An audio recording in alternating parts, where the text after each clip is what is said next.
Eu queria que os irmãos abrissem a Bíblia comigo, na segunda carta de Paulo a Timóteo, capítulo 2.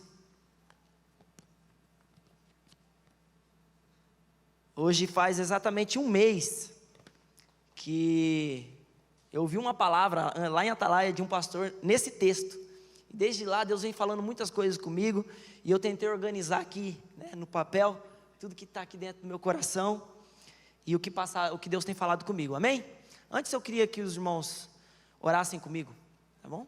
Senhor, nós te louvamos uma vez mais por esse tempo, meu Pai. Te louvamos pela sua bondade, pela sua fidelidade. Te louvamos pela sua palavra, Senhor. Obrigado por termos a sua palavra diante de nós, Senhor. Oramos pelos povos que ainda não têm esse grande privilégio, Senhor Deus, como foi falado aqui, Senhor. Oramos por esse movimento, oramos pelos tradutores, porque reconhecemos, Senhor Deus, que é um grande privilégio para nós sermos guiados pela sua vontade através das suas sagradas escrituras, Senhor. Tememos ao Senhor, pedimos que o Senhor venha falar ao nosso coração nessa noite, em nome de Jesus, amém. 2 Timóteo capítulo 2, a partir do versículo 1 até o 7, diz assim: a minha versão, irmãos, é uma nova tradução da linguagem de hoje, é uma linguagem que nós usamos lá, né, por ser mais simples, tá bom? Mas não está muito fora não, espero que me acompanhem, eu vou colocar aqui a outra versão também. Mas diz assim, 2 Timóteo, capítulo 2. E você, meu filho, seja forte por meio da graça que é nossa por estarmos unidos com Cristo Jesus. Tome os ensinamentos que você me ouviu dar na presença de muitas testemunhas e entregue-os aos cuidados de homens de confiança, que sejam capazes de ensinar outros. Como fiel soldado de Cristo Jesus, tome parte no meu sofrimento, pois o soldado, quando está em serviço, quer agradar o seu comandante, e por isso não se envolve em negócios da vida civil. O atleta que toma parte numa corrida não recebe o prêmio se não obedecer às regras da competição. E o lavrador que trabalha no pesado deve ser o primeiro a receber a sua parte na colheita. Pense no que estou dizendo, pois o Senhor fará com que você compreenda todas as coisas. Amém? Até aí. Então nós bem sabemos que é uma das, né, a segunda carta que Paulo escreve a Timóteo. Quem é Timóteo? Timóteo, ele é um jovem pastor que cuidava e pastoreava, né, liderava a igreja em Éfeso. Então Paulo ele escreve a Timóteo, esse jovem pastor. E Éfeso era uma cidade muito importante na Ásia, né? Ela chegou a ser a segunda principal cidade aí do Império Romano. Então era uma cidade grande, tinha um porto muito grande, muito importante na época, e era uma cidade cosmopolita, né, com muitos povos ali. Então Paulo, é importante nós entendermos um pouquinho desse contexto, porque as coisas que ele fala para Timóteo têm a ver com o ambiente. Nós vamos ver uma capacidade missionária que Paulo tinha, que é espetacular, e eu olho para a vida dele, é uma grande referência, né, dos personagens, né, bíblico. Para mim Paulo é uma grande referência, porque é um missionário transcultural, né? E eu me identifico muito, então, porque ele tinha essa capacidade de estar num ambiente fora da sua cultura, né? Você vê que ele tinha de Deus esse dom, essa habilidade, que de fato eu creio que não é para todos mesmo, né? Deus chama pessoas com esse intuito. Então Paulo, ele dá algumas orientações a esse jovem pastor. E a primeira orientação que ele dá aqui é para que Timóteo se fortalecesse na graça que há em Cristo Jesus, né? E outra versão diz, e Paulo ele dá essa direção a Timóteo, né? Fortifica-te na graça. A graça, esse dom, esse favor imerecido que nos leva a viver e existir em Deus, né?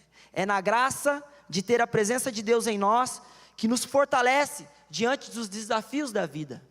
Eu gosto muito também quando Paulo ele fala sobre a graça, porque ele fala de uma maneira muito ampla.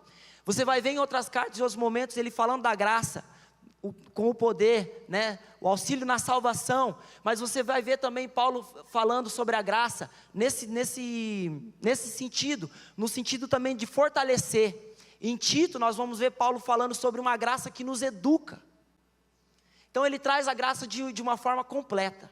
Ela nos salva e ela também nos dá força para encarar os desafios da vida. Imagino que esse jovem pastor, ele tinha muitos desafios. Quando eu olho para a minha vida, quando a gente lida muito com os pastores, a gente vê os desafios que se tem dentro de um ministério. Não é fácil. E a orientação que o apóstolo Paulo dá a ele é, olha, se fortifica na graça. Importante lembrar também que Paulo estava preso. Esse cara era sensacional, né? O pastor estava falando da carta de Paulo aos Filipenses, a carta conhecida como a carta da alegria. Vários momentos, Paulo alegra, se regozija, e ele estava preso. Um homem em uma situação difícil que ele estava passando, um desafio porque ele estava preso por algo que ele não fez, né? Nada de errado, por simplesmente ser um pregador do evangelho. Ele estava preso, e aqui ele estava dando orientação a esse jovem pastor: fortifica-te na graça, se esconde nessa graça, mergulha nessa graça, nesse favor, nesse dom, a presença de Deus, né? Através de Jesus Cristo. Então essa é a primeira orientação que Paulo dá a Timóteo, e é o que o Senhor quer nos dizer nessa noite. Eu não sei o que você está enfrentando, eu não sei os desafios que Deus tem te chamado para esse novo ano, mas a orientação de Deus para nós é: fortifica-te na graça, busque no Senhor a força, amém? Ele nos dá essa força para enfrentar os nossos desafios.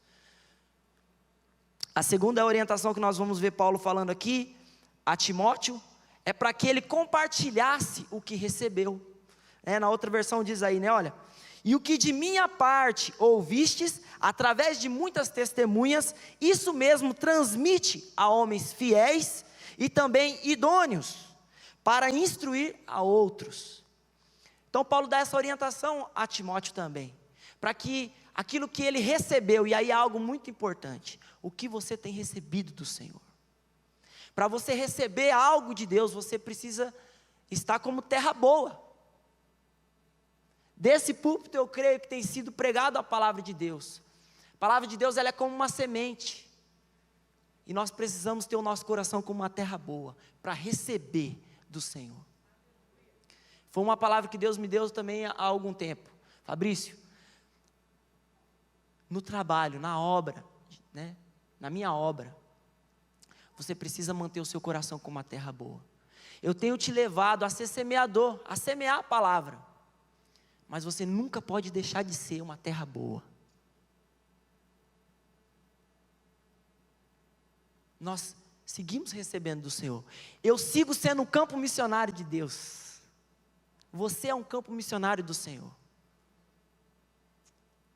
Ele está trabalhando, Ele segue investindo na sua vida, usando homens e mulheres para te instruir, para te ensinar.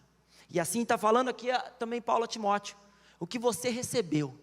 Ele tinha essa certeza, o apóstolo Paulo tinha certeza que Timóteo tinha recebido algo, e é isso que ele tinha que ensinar, é isso que ele tinha que transmitir a outros. E essa é uma orientação bíblica. Deus não nos chama simplesmente para receber. O movimento do reino de Deus, como o Vini que estava aqui falando, a entrada no reino de Deus, o movimento do reino de Deus é um movimento de multiplicação, de compartilhar. Aquilo que eu recebo, eu compartilho, eu entrego a outros também. O que de graça recebei, de graça dai. Amém? A terceira orientação do apóstolo Paulo aqui a Timóteo,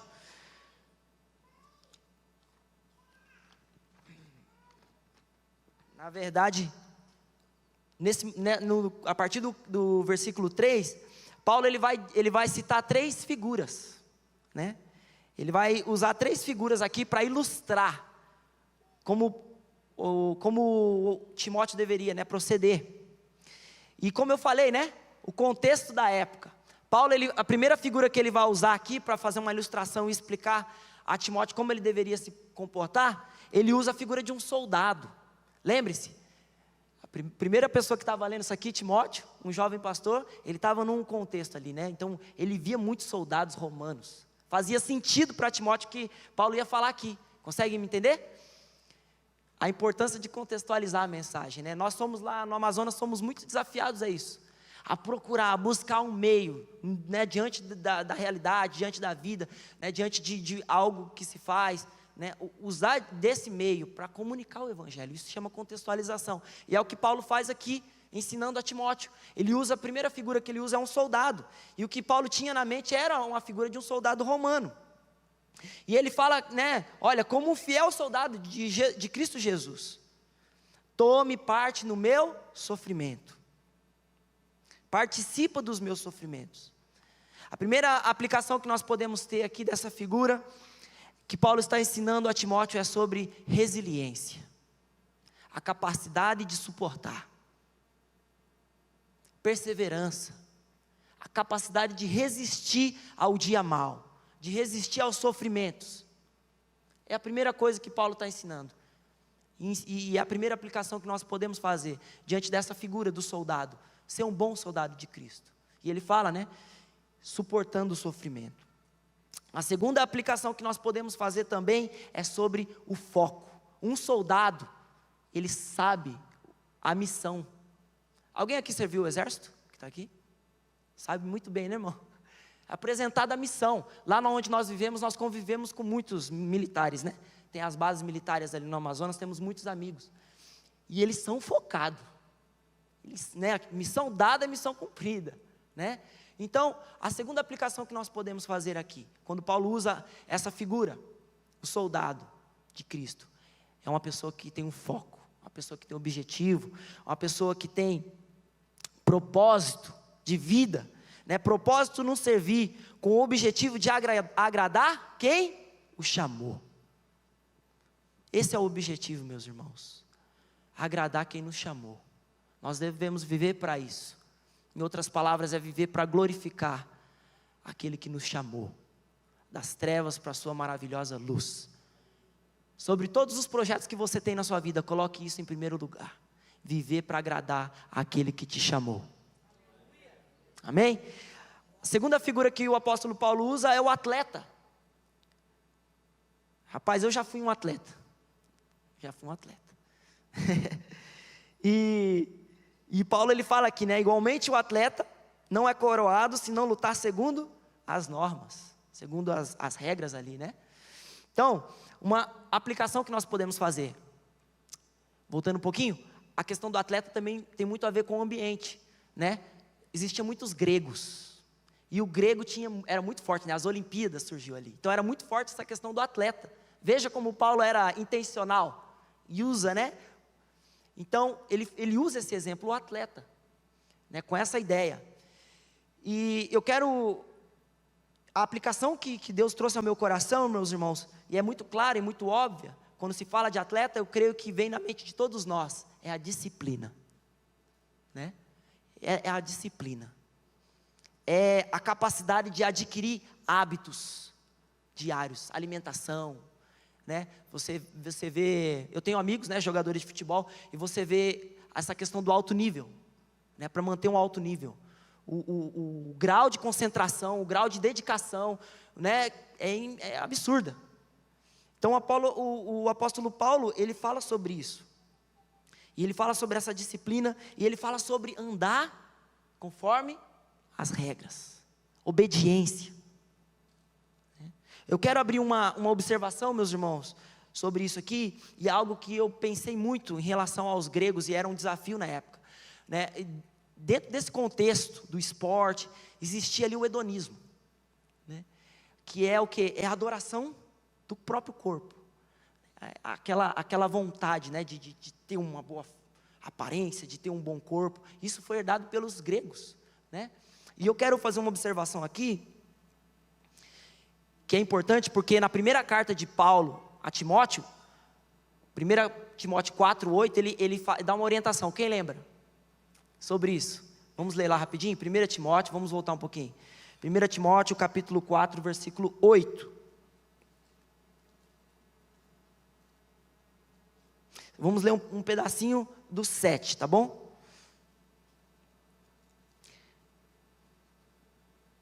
Paulo está falando sobre se alimentar espiritualmente, né, com as doutrinas da fé. E no versículo 7, olha só. Mas não tenha nada a ver com as lendas pagãs e tolas. Agora, para progredir na vida cristã, faça sempre exercícios espirituais, pois os exercícios físicos têm alguma utilidade, mas o exercício espiritual tem valor para tudo, porque o seu resultado é a vida, tanto agora como no futuro. Em outras versões é um pouquinho mais dura, né? A orientação de Paulo. Mas será que Paulo era contra, né, praticar esporte? Não. Mas Paulo, ele dá uma orientação clara, né, sobre prioridades. E sobre não somente cuidar de si próprio, do seu próprio corpo, mas também em adquirir hábitos espirituais. Acredito que ele está orientando sobre chegar a um equilíbrio sobre as duas coisas, né? Não somente se dedicar ali ao cuidado do seu próprio corpo, mas também, né, manter o seu espírito forte. E eu quero abrir uma observação aqui, meus irmãos, porque muitos, né, se preocupam mais em ter um bom corpo, uma boa aparência, e deixa de se dedicar também, se fortalecer espiritualmente. Segundo algumas pesquisas, meus irmãos, nós vivemos um período de pobreza bíblica, analfabetismo bíblico. Pessoas que congregam, que vão aos cultos, que, né, participam, e muitas que nunca leram a Bíblia nenhuma vez, Bíblia completa nenhuma vez na vida. É uma pesquisa que aborda muitas pessoas, dentro do nosso contexto cristão. E eu creio que é uma orientação de Deus para nós, nessa noite, em adquirirmos disciplinas espirituais. Como está seu tempo com a palavra? Nós vivemos em um período também, muito forte, onde nos é pressionado essa questão do nosso corpo, essa questão da aparência, né? Por um lado é muito bom, né, falando sobre a saúde, e muitos, né, claro, isso é óbvio, eu também gosto muito, né, de jogar minha bola, de praticar meu esporte. O meu irmão agora começou a correr, e é óbvio, eu não estou falando mal disso, né, está muito claro, né? Mas também, para o próximo ano, muitos de nós aqui estão planejando, não, próximo ano eu vou entrar na academia, próximo ano eu vou correr tantos quilômetros aí no Taquaral, né, eu quero melhorar o meu tempo, né? Muitos projetos voltados para a saúde, para o bem-estar. Meus irmãos, adquira também, na mesma proporção, e até a mais, hábitos que vai te fortalecer espiritualmente. Seu tempo de oração, seu tempo com a palavra de Deus, de ler bons livros, de estar em comunhão com os irmãos. Amém? É uma observação que eu abro aí somente. Mas essa é a orientação de Paulo, que nós possamos ser disciplinados, que nós possamos adquirir bons hábitos, que nós possamos andar em obediência. E a terceira e última figura que o apóstolo Paulo usa é o lavrador, o agricultor. E nós ali no Amazonas, irmãos, temos convivido muito com muitos lavradores, né, pequenos ali. A gente vai para a roça, né, a gente lá plantou uma roça para nós lá, né, banana, mandioca. O companheiro nosso de equipe, o Cleito, foi uma roça lá, rapaz. E olha, uma fartura, né? E faz parte da nossa vida, né, com a comunidade. Nós entendemos que o evangelho, ele é pregado dessa forma, né? Como o pastor Marcelo estava falando com o filho, né? O jeito que você vive. E isso é um estilo de vida mesmo, né? Isso tem que ser dentro de casa e tem que ser com as pessoas que nós convivemos também, que eles possam olhar para a nossa vida. E eles vão olhar para a nossa vida quando a gente convive. Então é uma direção que Deus tem nos dado, né? De estar com eles na roça, pescando, construção. E, irmãos, uma coisa a gente sabe, quem já trabalhou na roça aqui? Quem já ajudou a derrubar uma roça? Rapaz, você chegar num lugar assim, e eles falam, ó, nós vamos abrir esse pedaço todo aqui, árvore. E aí um facão para cada um, que lá ainda é assim, né? Não tem trator. E aí, meu amigo, o chicote estrala.